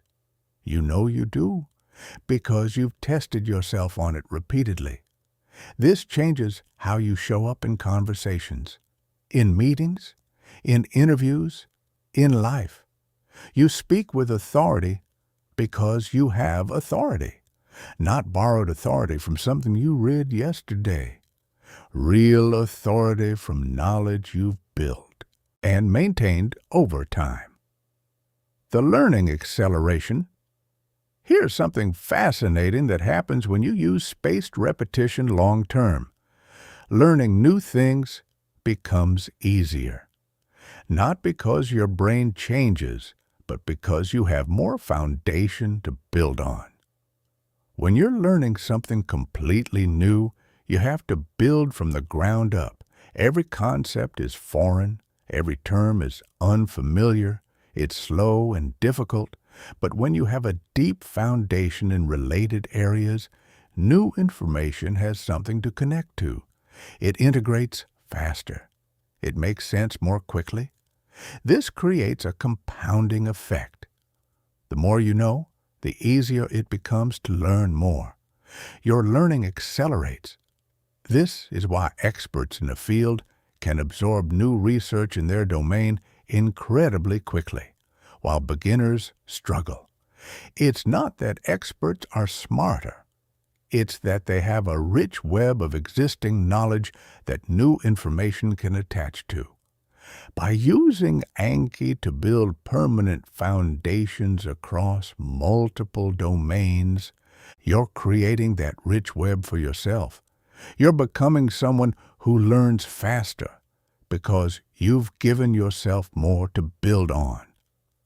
The pattern recognition advantage. One of the most valuable skills in any field is pattern recognition. The ability to look at a situation and think, I've seen something like this before. This is what separates novices from experts. Novices see each situation as unique. Experts recognize the patterns. But pattern recognition requires memory. You can't recognize a pattern if you don't remember the previous instances. When you systematically remember everything you learn, you dramatically increase your ability to spot patterns. You see connections others miss. You recognize when a current situation rhymes with something from 3 years ago. This makes you better at your job, better at solving problems, better at predicting outcomes. And it happens naturally. You're not trying to be clever. You're just operating from a deeper knowledge base. And the patterns emerge on their own. The relationship multiplier. We touched on this earlier, but it's worth emphasizing. Remembering details about people's lives is a superpower in relationships. When you remember someone's kid's name, their career goals, the challenge they mentioned 3 months ago, you're demonstrating care in the most concrete way possible. Most people are terrible at this. They forget. They mix up details. They have to be reminded of conversations they've already had. When you're the exception, when you're the person who actually remembers, it creates a profound impact. People feel valued, they feel heard, they trust you more because you've proven you actually pay attention. This isn't manipulation. This is genuine care enabled by a functional memory system. You can care about people all you want, but if you forget everything they tell you, the care doesn't translate into action. The 5-year vision. Imagine yourself 5 years from now. You've been using this system consistently. Every single day, 15 to 20 minutes of reviews, adding new knowledge as you learn it. Your Anki deck has 15,000 cards. These cards represent everything you've learned over the past 5 years that you decided was worth keeping. You have permanent retrievable knowledge of multiple complex subjects. Maybe you've learned 2 languages. Maybe you've mastered your professional field and branched into adjacent domains. Maybe you've read 100 books and actually remember the key insights from all of them. When you walk into a room, you're operating at a different level than most people, not because you're smarter, but because you remember more, because you've built more, because you've compounded knowledge while others were stuck on the treadmill. This version of you has opportunities that current you doesn't have. Doors open because of demonstrated expertise. Confidence leads to bigger challenges. Bigger challenges lead to growth. And here's the beautiful part. This version of you still only spends 15 to 20 minutes a day on reviews. Because of the exponential growth of intervals, maintaining 15,000 mature cards takes barely more time than maintaining 1,000. The work you're doing today is buying you an incredible future at a surprisingly low ongoing cost. The first step. Everything I've shared with you in this video works. It's not theory. It's not speculation. It's proven by decades of research and millions of users. But it only works if you actually do it. So, here's what happens next. You have a choice to make. You can close this video, nod along, think that was interesting, and go back to your old habits. 6 months from now, you'll be in the same place you are now, still frustrated by your memory, still forgetting what you learn. Or you can decide right now that you're done with that. You're done being a leaky bucket. You're done wasting your learning effort. If you choose the second path, here's your immediate next step. Download Anki. Right now, it's free. It takes 30 seconds. Then create one deck. Name it after the most important thing you're learning right now. Then create 10 cards. Just 10. Use the principles we discussed. Make them atomic. Make them clear. Make them honest. Review those cards for the next 7 days. Just 7 days. See how it feels. See if the system works for you. After 7 days, if you're convinced, commit to 90 days. Make the decision that for the next 3 months, you're going to show up every single day and do your reviews. That's it. That's the entire commitment. 90 days of 15 minutes per day. In exchange, you get a memory system that works for the rest of your life. The inevitable obstacles. I'm not going to lie to you. This won't always be easy. There will be days when you don't want to do it. Days when you're tired, busy, stressed. Days when you question whether it's worth it. There will be moments when you create bad cards and get frustrated. Moments when you face a backlog and feel overwhelmed. Moments when you wonder if you're doing it right. These moments are normal. They happen to everyone. They're part of the process. The difference between people who succeed and people who quit is simple.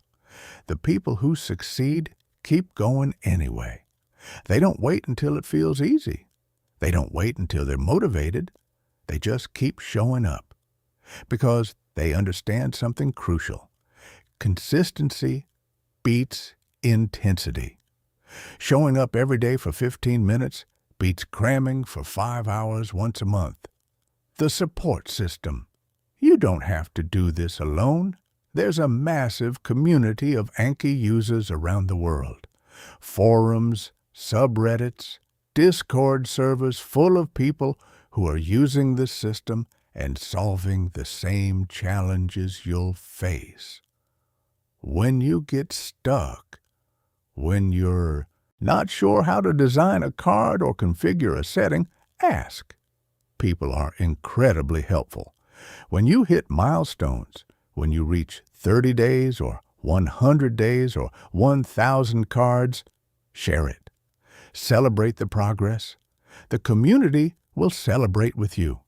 Having that support, knowing that thousands of other people are on the same journey, makes the hard days easier. The ultimate why. Let me end with this.